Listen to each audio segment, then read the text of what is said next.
കുടുംബം സഭയുടെ ആദ്യ വിദ്യാലയവും സ്നേഹത്തിൻ്റെ ആദ്യ പാഠശാലയുമാണ്.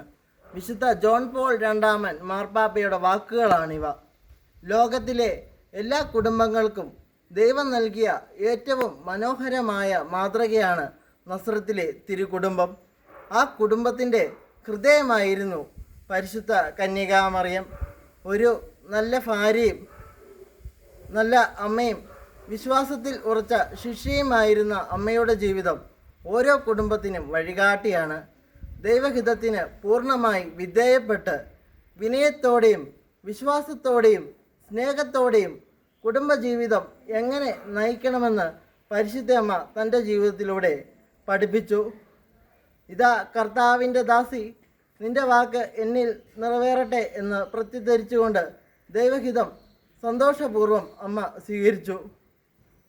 കുടുംബജീവിതത്തിലും ദൈവത്തിൻ്റെ ഇഷ്ടത്തിന് പ്രഥമ സ്ഥാനം നൽകേണ്ടതിൻ്റെ മഹത്തായ മാതൃകയാണിത്. കാനായിലെ കല്യാണ വിരുന്നിൽ മറ്റുള്ളവരുടെ ആവശ്യങ്ങൾ ശ്രദ്ധിക്കുകയും അവരെ ഈശോയുടെ പക്കലേക്ക് നയിക്കുകയും ചെയ്ത പരിശുദ്ധ അമ്മ കുടുംബത്തിലും കരുതലും മധ്യസ്ഥ പ്രാർത്ഥനയും എത്ര വിലപ്പെട്ടതാണെന്ന് നമ്മെ ഓർമ്മിപ്പിക്കുന്നു.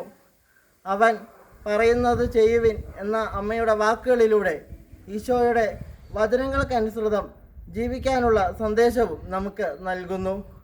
കുരിശിൻ ചുവട്ടിൽ പോലും വിശ്വാസത്തിൽ ഉറച്ചു നിന്ന അമ്മ പരീക്ഷണങ്ങളിലും ദുഃഖങ്ങളിലും ഈശോയിൽ ആശ്രയിച്ച് മുന്നേറാൻ കുടുംബങ്ങളെ പഠിപ്പിക്കുന്നു.